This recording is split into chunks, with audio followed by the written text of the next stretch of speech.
Hi, my name is Gerald Sanchez Denega, and for today's discussion, we will talk about mineralogy.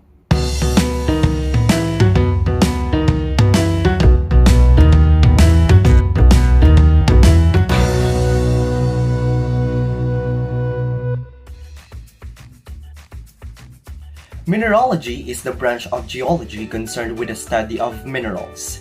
According to American Heritage Dictionary, mineralogy is specializing the specific study of chemistry, crystal structure, mineralized artifacts, and physical properties of minerals.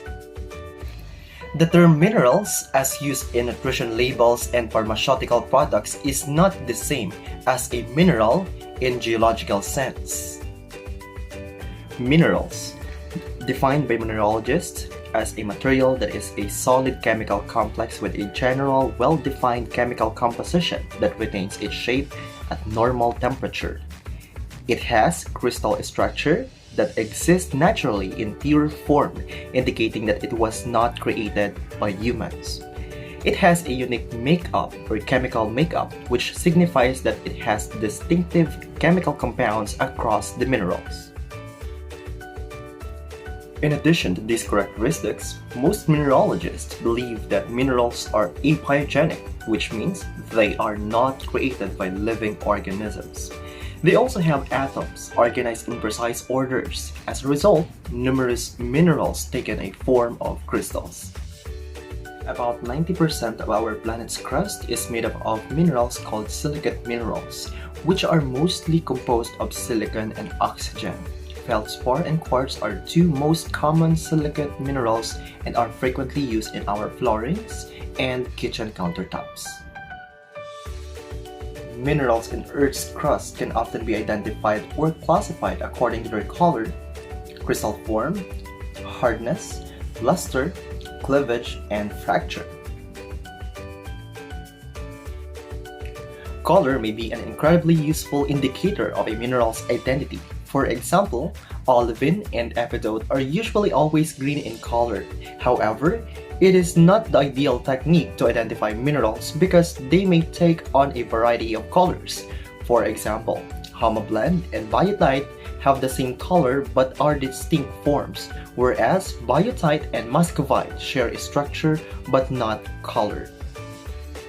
The exterior shape of the mineral crystal or its crystal form is primarily influenced by its interior atomic structure, making this feature very descriptive. The angular connections between crystal faces in particular establish a crystal's shape. Crystal's habits includes cubic, octahedral, tabular, acicular, prismatic, and plated. Some minerals characteristically show one or more of these habits, so habit can sometimes be a powerful diagnostic tool. A mineral's hardness can be determined in a variety of methods. A scratch test is most often used to compare minerals to an item of known hardness. An Austrian mineralogist named Friedrich Moss created a relative hardness scale based on the scratch test in the early 1800s. He gave integer numbers to each mineral ranging from 1 to 10, with 1 being the softest and 10 being the hardest. Please take note of these sequences as I will show you the mineral's hardness test credited from Mr. B Science_Technology. Here we have a talc, which is according to our chart the softest mineral ranked as number 1. If you notice, fingernails can leave a scratch on this mineral. Now we have selenite or gypsum, which is the second on our list. For calcite, which is ranked as third on our list, fingernails cannot make a scratch on it. So we will use a penny or a coin, which is made up of copper. Fourth on our list is fluorite. Coin cannot scratch the fluorite, but fluorite can scratch the coins, which simply means that fluorite is harder than the copper. Now we will use the blade for our hardness tests.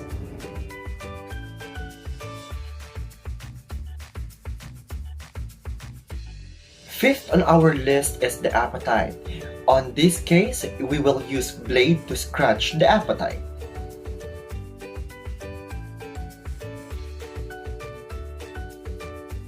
Feldspar is the sixth on our list. This time, blade cannot scratch the feldspar. Take note that feldspar can leave a scratch to a glass.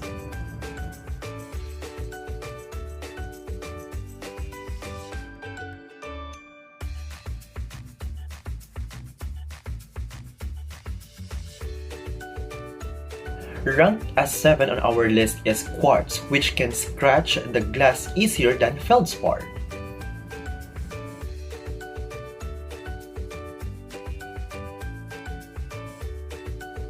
We still have quartz and we will scratch the topaz ranked as number 8 to quartz.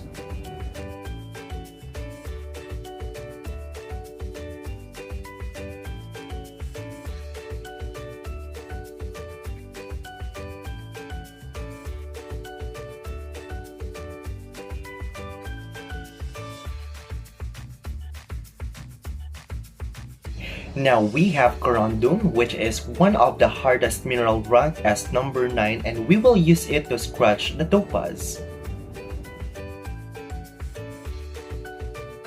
Last, we have corundum and the hardest mineral, which is the diamond, ranked as the 10th on our list. It happens that the diamond is in a ring, which made the scratch test impossible, but we will have a separate test for this one.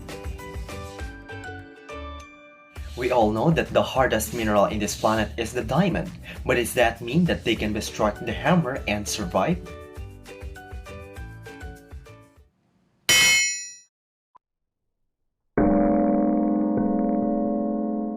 Even though diamonds are the hardest mineral on Earth, remember that the hardness measures the ability to resist scratching, not a blow from a hammer. Tenacity, not hardness, is what measures the material's resistance to blow, and in this respect, diamonds are considered brittle. Luster, cleavage, and fracture will be discussed to you by our next reporter.